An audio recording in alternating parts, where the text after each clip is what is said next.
So what seems to have happened at JP Morgan Chase? It involved the use of credit default swaps. So to understand the incident at JP Morgan, we need to understand how credit insurance and credit default swaps work. Credit default swaps typically involve two parties for starters. One, the person who is buying protection, and the other is the person who is selling protection, the insurer. The buyer of the protection pays a premium.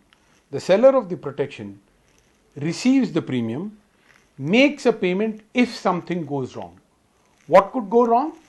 In the case of the protection buyer, he is the person that has given a loan.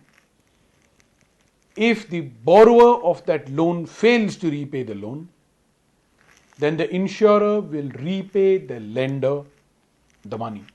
That's the basic structure of a credit default swap. But that is the basic structure of credit insurance as well. In credit insurance, the lender pays a premium to an insurer to insure the loan that he has made, and in exchange he receives a insurance document. If the borrower fails to repay the lender can show the document to the insurer, and the insurer will repay to the lender the amount of the loan. This does not mean that the borrower will get away scot-free. The insurer now stands in the shoes of the lender, and he will take legal action against the borrower to recover whatever he can of the loan amount.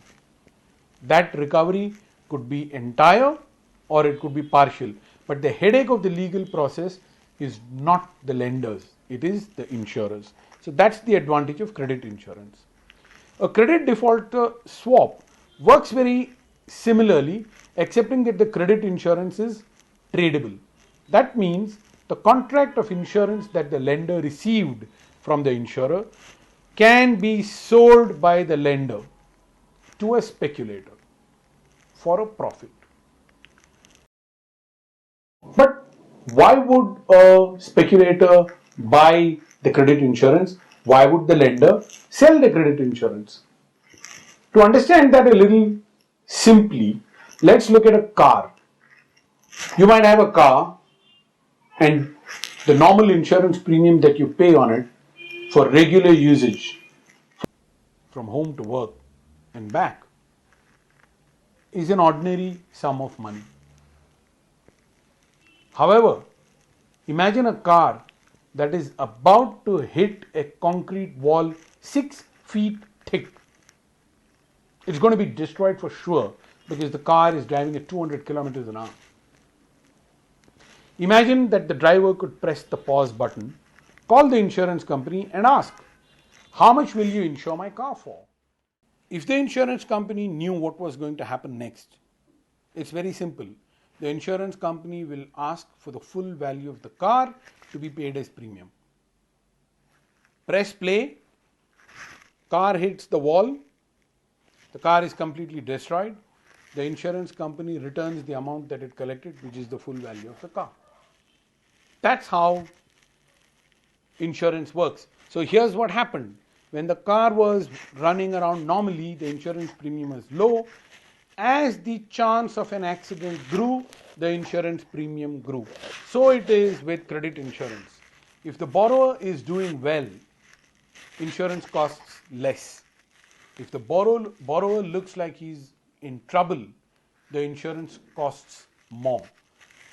If the lender had bought the insurance when insurance cost less and now it costs more, the lender might make an extra profit by selling the insurance to a speculator at the new higher rate. And tomorrow, if the borrower indeed failed completely, then the speculator would make profit by collecting the entire amount from the insurer. And of course, the insurer gets to proceed against the borrower to recover the amount. So here's what JP Morgan seems to have done. JP Morgan felt that the markets are going to take a turn for the worse. As a lender, JP Morgan wanted insurance protection. So they paid huge premiums and protected their loans. Accepting that, nothing happened to their borrowers. So the entire premium that they paid seems to have become just a cost. Then JP Morgan seems to have felt that they should compensate by becoming protection sellers, because protection sellers were collecting premiums but having no claims to pay. So suddenly JP Morgan became the insurer. And here is what seems to have happened. All the borrowers whom they insured seem to have taken a turn for the worse, so that JP Morgan ended up making losses wherever it was the insurer. In fact, it is said that JP Morgan made losses on both sides of the deal. Wherever they had paid to buy protection, the borrowers seem to have been doing fine. Wherever they became protection sellers, the borrowers seem to have done worse off. JP is said to have made losses on both sides. Current estimate is that the loss totals $2 to $3 billion.